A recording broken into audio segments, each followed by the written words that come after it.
Hello friends, मैं शुभम सिंह। आपका ई शिक्षा विद सौरभ प्लेटफॉर्म पर स्वागत है। आइए हम लोग आगे मैथमेटिक्स की क्लास को प्रोसीड करते हैं। तो कल तक हम लोगों ने डिविजिबिलिटी रूल को पढ़ा। आज हम लोग यूनिट डिजिट के बारे में जानकारी हासिल करेंगे। यूनिट डिजिट के तहत किस प्रकार से क्वेश्चन पूछे जाते हैं और उन सवालों को किस प्रकार से सॉल्व किया जाता है, आइए हम लोग आगे देखते हैं।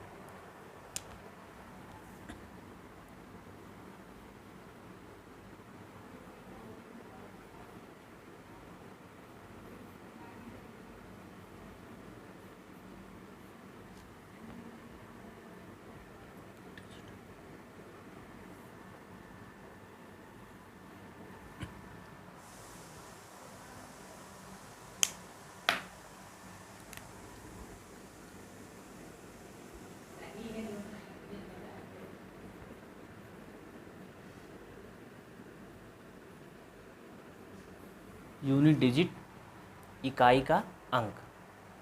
यूनिट डिजिट के माध्यम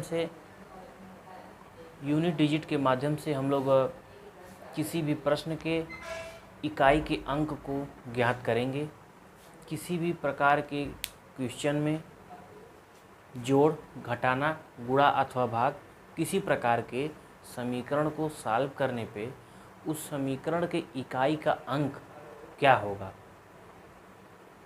0 से 9 तक ही कोई संख्या होगी उस समीकरण के इकाई का अंक। तो आइए हम लोग जानते हैं कि किस प्रकार से एग्जाम्पल के माध्यम से समझते हैं कि किस प्रकार से इकाई के अंक को निकाला जाता है। एक एग्जाम्पल है,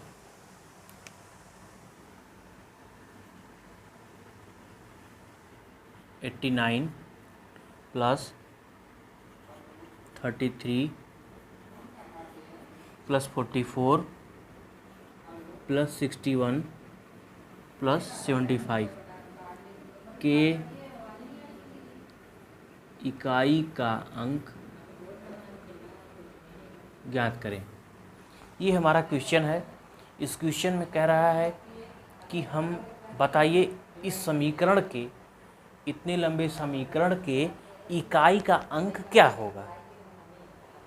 तो फर्स्टली हम क्या करेंगे कि इतने बड़े समीकरण को जोड़ने के बजाय, इस समीकरण को जोड़ने के बजाय प्रत्येक पद के इकाई के अंक को जोड़कर हम पूरे समीकरण के इकाई का अंक ज्ञात कर सकते हैं। आइए ज्ञात करते हैं। इसके इकाई का अंक 9, इसके इकाई का अंक 3, इसके इकाई का अंक 4, इसके इकाई का अंक 1, इसकी इकाई का अंक 5। 9 + 3 + 4 + 1 + 5 क्या होगा। 9 3 12, 12 4 16, 16 1 17, 17 5 22। तो इसके इकाई का अंक 2। तो हमारा आंसर क्या होगा। इस इतने बड़े समीकरण को सॉल्व करने के बजाय हमने इकाई के अंक को जोड़ लिया और जो मेरा रिजल्ट आया उसके इकाई का अंक ही हमारे इस प्रश्न का आंसर होगा। एक बार फिर से ध्यान से सुनिएगा। पूछ रहा है कि इस समीकरण के इकाई का अंक बताइए। तो इस समीकरण के इकाई का अंक कैसे निकालेंगे। अगर आपको नहीं आता है तो आप क्या करेंगे, नॉर्मली चारों पांचों पदों को आपस में जोड़ेंगे। जोड़ने के बाद उसके इकाई के अंक को सॉल्व करेंगे। लेकिन हमने आपको मेथड क्या बताया कि प्रत्येक पद के इकाई के अंक को आपस में जोड़ दीजिए और जो रिजल्ट आता है उसी के इकाई का अंक इस हमारे पूरे इतने बड़े समीकरण के इकाई का अंक होगा। अर्थात हमारा आंसर क्या आया, 2 इज आंसर। इस क्वेश्चन का आंसर क्या आ गया, 2 is the unit digit of this equation. Next question,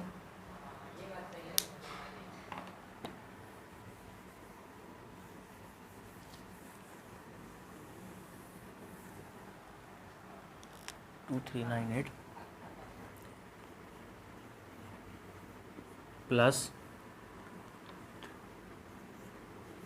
3216 plus 7215 plus 1395 plus 9216 के इकाई का अंक ज्ञात करें। ये हमारा क्वेश्चन है 2398 प्लस 3216 प्लस 7215 प्लस 1395 प्लस 9216। ये इतना बड़ा मेरा मैथमेटिक्स का इक्वेशन है और इसमें पूछा जा रहा है कि बताइए इस इतने बड़े इक्वेशन को सॉल्व करेंगे तो उस इक्वेशन के इकाई का अंक अर्थात यूनिट डिजिट क्या होगा। तो हम वही पुराना अपना मेथड अपनाएंगे। प्रत्येक पद के इकाई के अंक को आपस में जोड़ेंगे, प्रत्येक पद के इकाई को अंक को आपस में जोड़ेंगे और जो आंसर आएगा उसी की इकाई का पद ही हमारा आंसर होगा। आइए सॉल्व करते हैं। इकाई का अंक 8, इसके इकाई का अंक 6, इसके इकाई का अंक 5, इसके इकाई का अंक 5, इसके इकाई का अंक 6। आइए जोड़ते हैं। 8 प्लस 6 प्लस 5 प्लस 5 प्लस 6, 8 6 14, 14 6 14 10, 24 24 6 30। हमने क्या किया कि प्रत्येक पद के इकाई के अंक को आपस में जोड़ा और क्या निकाला 30, और इस 30 के इकाई का अंक क्या है 0, अर्थात हमारी इस पूरी इक्वेशन का आंसर क्या आएगा 0। 0 is the unit digit of this equation. 0 ही हमारा क्या होगा करेक्ट आंसर होगा।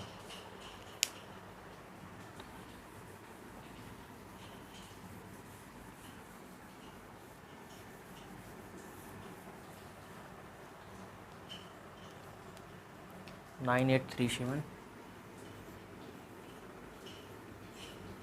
माइनस 5216 के इकाई का अंक ज्ञात करें। ये क्वेश्चन है मेरा 9837 माइनस 5216 के इकाई का अंक ज्ञात करें। चूँकि ये सब्ट्रैक्शन वाला इक्वेशन है तो इसके साथ भी वही मेथड अपनाएंगे। क्या करेंगे कि दोनों पदों के इकाई के अंक को आपस में सब्ट्रैक्ट कर देंगे अर्थात घटा देंगे। चूँकि यहाँ पे नेगेटिव का साइन है इसलिए बीच में हम लोग क्या करेंगे नेगेटिव का सिंबल यूज करेंगे और आंसर निकालेंगे। इकाई का अंक 7, इकाई का अंक 6, 7 माइनस 6 इज इक्वल टू 1। मेरा आंसर क्या आ जाएगा answer is equal to 1 is the correct answer. हम लोग क्या करेंगे इन दोनों पदों को आपस में घटाने के बजाय इकाई के अंक को इसमें इकाई का अंक 7, इसकी इकाई का अंक 6, इकाई के अंक को आपस में घटाएंगे और जो मेरा आंसर आएगा उस आंसर के इकाई का अंक, इसमें तो एक ही पद है एक, उसके इकाई का अंक अर्थात एक ही हमारा क्या हो जाएगा इस पूरे इक्वेशन का यूनिट डिजिट अर्थात इकाई का अंक हो जाएगा। आइए नेक्स्ट एग्जांपल करते हैं।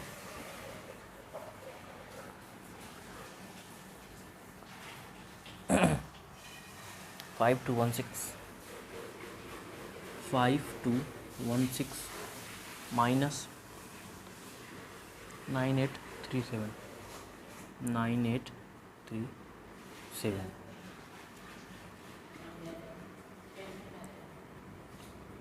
की इकाई का अंक निकालिए। ये मेरा क्वेश्चन है 5216 माइनस 9837 की इकाई का अंक ज्ञात करें। तो इसके साथ भी वही मेथड अपनाएंगे।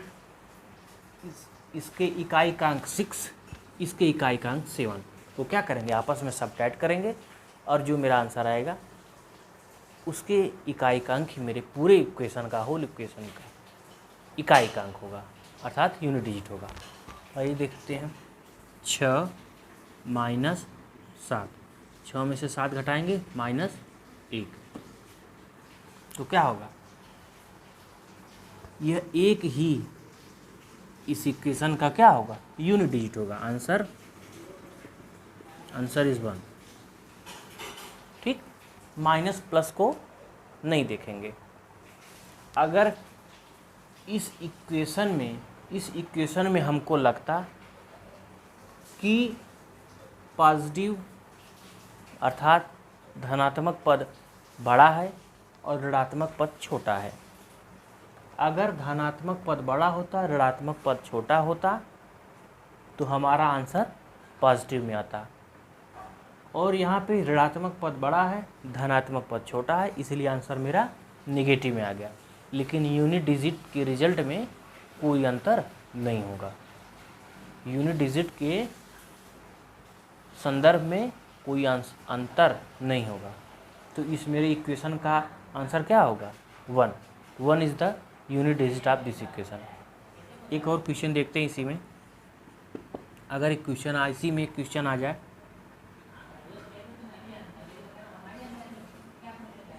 5216 माइनस 9837 प्लस 7852, ये मेरा इक्वेशन है और पूछ रहा है कि इकाइकांक ज्ञात करें।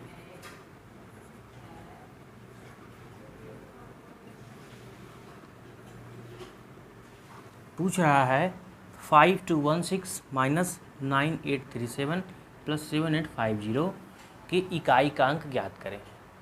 तो हमने वही मेथड पुराना अपनाया है, इकाइकांक 6, इकाइकांक 7, इकाइकांक 0। इसके साथ पॉजिटिव का सिंबल है तो 6 प्लस में, 7 नेगेटिव के साथ है माइनस में 7, और 0 आंसर क्या आ जाएगा, -1।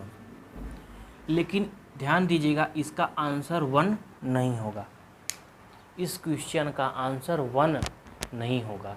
क्यों नहीं होगा, हम ध्यान दे रहे हैं कि धनात्मक का पद अर्थात 5216 और 7850, 7850 प्लस 5216 बड़ा है किससे, 9837 से। यहाँ पर थोड़ा सा ध्यान देने की बात है, थोड़ा सा ध्यान दीजिएगा कि नेगेटिव अर्थात ऋणात्मक का पद धनात्मक के पद से छोटा है। ऋणात्मक वाला पद अर्थात 9837, धनात्मक का पद कौन कौन सा है, 7850, 5116। इन दोनों पदों से ऋणात्मक का पद छोटा है, इसीलिए आंसर हमारा सदैव क्या होगा, धनात्मक आएगा। क्यों, क्योंकि सदैव आप जानते हैं कि बड़ी संख्या से घटाने पे छोटी संख्या, बड़ी संख्या में से छोटी संख्या को घटाने पे सदैव आंसर क्या होगा, धनात्मक में आएगा।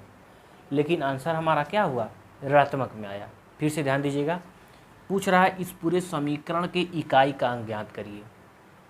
हमने अपने मेथड से निकाला तो इस पूरे समीकरण के इकाइकांक नेगेटिव में आ गया। फिर हमने क्रॉस चेक किया कि क्या इस पूरे इक्वेशन का आंसर नेगेटिव में हो सकता है। तो हमने क्या किया, धनात्मक के पद को एक साइड देखा, ऋणात्मक के पद को एक साइड देखा। चूँकि धनात्मक के दोनों पद ऋणात्मक के पद से बड़े हैं, अर्थात किसी हाल में मेरा आंसर नेगेटिव नहीं आ सकता। तो इस केस में हम क्या करेंगे कि जो मेरा आंसर आया रहेगा उसमें क्या करेंगे, +10 ऐड कर देंगे। ठीक, तो क्या करेंगे, -1 + 10, तो आंसर क्या आ जाएगा, 9 इज़ द करेक्ट आंसर। तो इस पूरे क्वेश्चन का आंसर क्या हो जाएगा, 9, अर्थात इस पूरे समीकरण में पूछा इकाइकांक तो क्या बताएंगे, 9। एक बार फिर से ध्यान से सुनिएगा, चूँकि हम लोगों ने अपने मेथड से तो निकाला कि इकाइकांक -1 आ गया, लेकिन -1 तो आया, फिर हमको क्रॉस चेक भी करना है कि क्या वास्तविकता में इस समीकरण का आंसर नेगेटिव में आ सकता है। तो हमने चेक किया और पाया कि नहीं, इस समीकरण का सॉल्यूशन सदैव पॉजिटिव होगा। क्यों? क्योंकि पॉजिटिव के पद बड़े हैं, निगेटिव के पद छोटे हैं। तो हम लोगों ने क्या किया, आंसर में 10 को ऐड कर दिया। तो जब हमने आंसर में 10 को ऐड कर दिया तो आ गया 9। यही मेरा करेक्ट आंसर हो जाएगा। तो इस क्वेश्चन का आंसर क्या होगा? 9। 9 is the unit digit of this equation.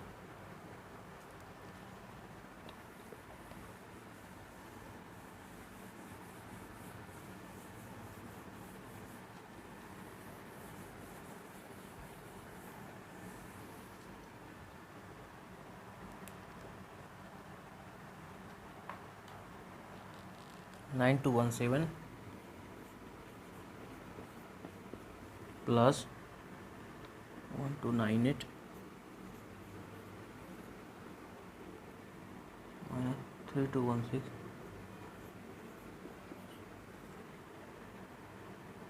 Minus 217।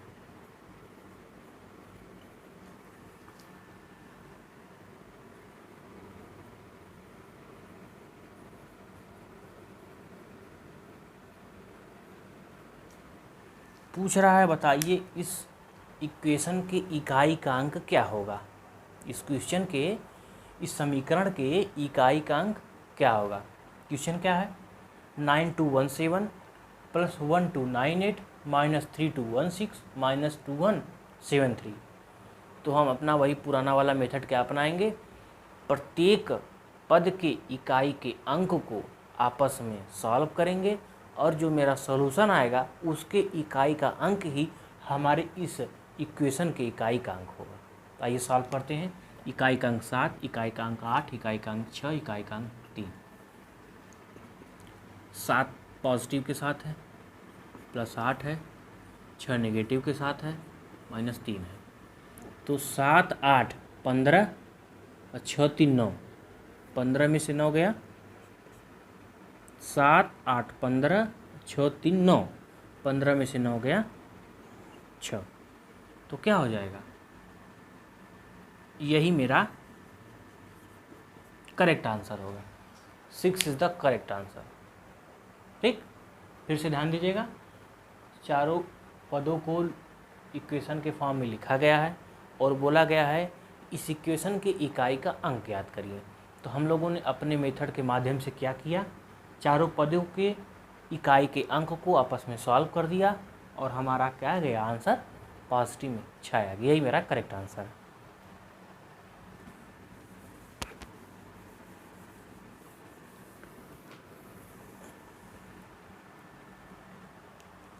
Eight 2 3 5 4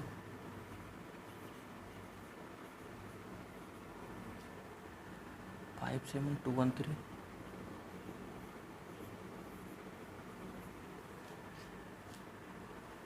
8 1 2 1 6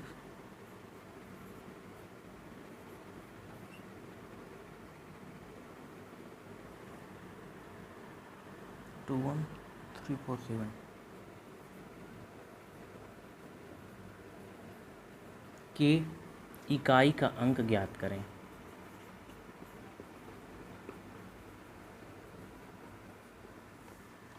ये हमारा इक्वेशन है।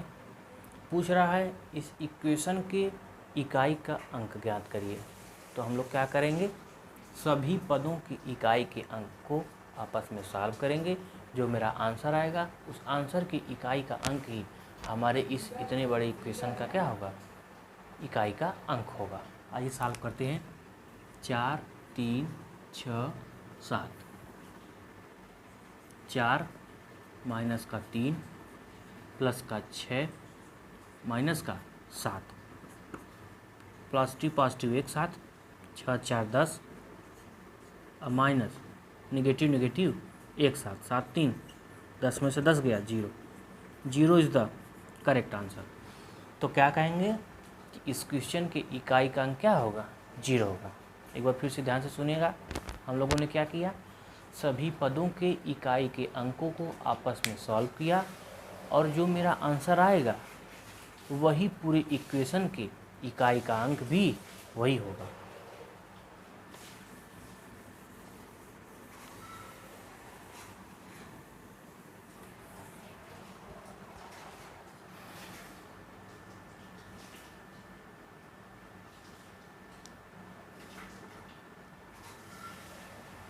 2193 1293 माइनस 9835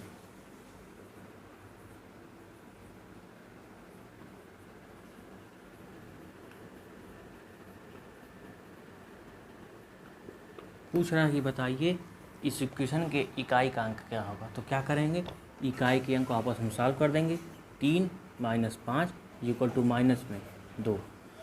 जब आंसर निगेटिव में आएगा तो एक बार हम लोग क्या करेंगे, वर्बली चेक कर लेंगे कि क्या हकीकत में उस समीकरण के इकाई का अंक निगेटिव होगा। तो क्या होगा, निगेटिव का पद बड़ा है, पॉजिटिव का पद छोटा है, अर्थात ऋणात्मक पद बड़ा है, धनात्मक पद छोटा है। तो आंसर घटाने पे क्या आएगा, हमेशा ऋणात्मक ही आएगा। अर्थात ये जो निगेटिव माइनस में 2 आया है, यही मेरा करेक्ट आंसर होगा। तो इकाई का अंक क्या हो जाएगा, आंसर इकाई का अंक 2 is unit digit. Next question है 9321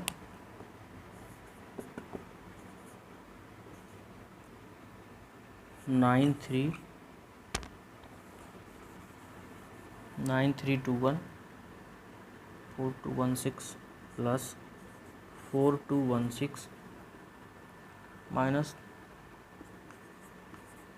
3212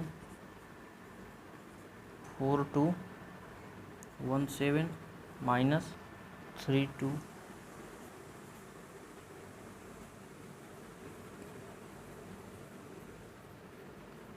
की इकाई का अंक बताइए। ये हमारा इतना बड़ा इक्वेशन है, पूछ रहा है कि इस इक्वेशन के इकाई का अंक क्या होगा।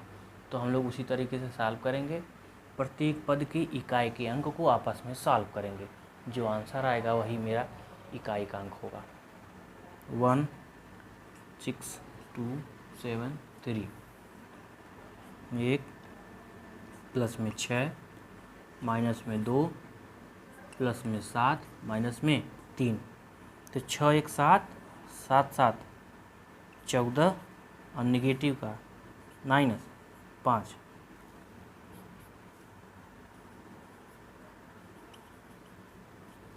Nine is correct answer. ठीक, क्योंकि आंसर पॉजिटिव आ रहा है इसीलिए ज़्यादा इसके बारे में सोचेंगे नहीं। अगर नेगेटिव आता तो एक बार सोचते कि क्या हकीकत में इस इक्वेशन का मान नेगेटिव में एग्जिस्ट करता है या नहीं। अगर नेगेटिव होगा मान तो क्या करेंगे, अगर मान नेगेटिव में होगा तो उसमें प्लस क्या करेंगे, ऐड कर देंगे। लेकिन शर्त क्या है कि हमेशा उसी समय 10 ऐड करेंगे जब जान जाएंगे कि हाँ धनात्मक पद ऋणात्मक पद से सदैव बड़ा है। अगर धनात्मक पद ऋणात्मक पद से छोटा है तो नेगेटिव के सेंस में 10 को ऐड नहीं करेंगे।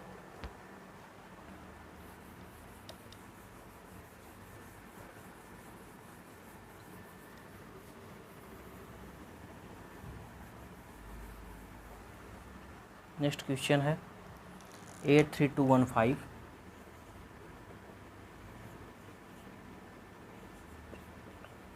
83215 माइनस 32178 प्लस 52193 प्लस 52193 माइनस 18315 18315 की इकाई का अंक ज्ञात करें।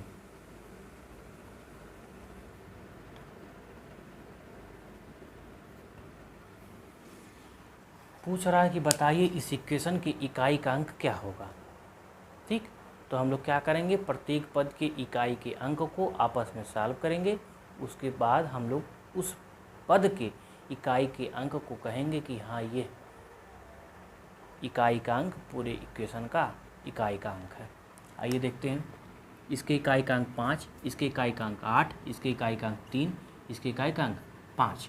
सॉल्व करेंगे, 5 माइनस 8 प्लस 3 माइनस 5, तो 5 3 8 माइनस 8 5 13। आंसर क्या आ जाएगा, माइनस का 5। चूँकि आंसर निगेटिव आ गया आंसर नेगेटिव आ गया तो इसमें तुरंत 10 ऐड नहीं करेंगे। 10 ऐड करने से पहले एक बार सोचेंगे कि क्या हकीकत में इस पद का मान नेगेटिव आ सकता है। और इस पूरे इक्वेशन का मान नेगेटिव तभी आएगा जब धनात्मक पद छोटा हो, ऋणात्मक पद बड़ा हो। फिर से सुनिएगा, इसका आंसर, इस इक्वेशन का आंसर नेगेटिव तभी आएगा जब नेगेटिव पद बड़ा हो, पॉजिटिव पद छोटा हो। तो एक बार चेक कर लेंगे। 83,000, 32,000, 52,000, 18,000। मोटी मोटा देखते हैं, प्लस में कितना है 83,000 और 52,000, और माइनस में कितना है 32,000 और 18,000। मैंने 32, 18, 50, 50,000 ये हो गया माइनस में, और निगेटिव वाला 83 + 52, अर्थात प्लस वाला पद बड़ा है, माइनस वाला पद छोटा है। चूँकि प्लस वाला पद बड़ा है, माइनस वाला पद छोटा है, इसलिए इस इक्वेशन का आंसर सदैव धनात्मक आएगा। और आंसर में क्या आया मेरा, ऋणात्मक। तब क्या करेंगे, इस सेंस में हम क्या करेंगे, इसमें +10 ऐड कर देंगे। तो क्या हो जाएगा +10, आंसर क्या आ जाएगा, पॉजिटिव का 5 ही मेरा क्या होगा, आंसर आ जाएगा। यहाँ बाय डिफ़ॉल्ट 5 ही आंसर आया है। अगर मान लीजिए कोई क्वेश्चन सॉल्व करते हैं, अगर यहाँ पे माइनस का 6 आ गया, माइनस का 7 आया, तब भी उसके साथ क्या करेंगे, 10 को ऐड करेंगे, और जो रिजल्ट मेरा आएगा वही मेरा आंसर होगा। आइए क्वेश्चन सॉल्व करते हैं।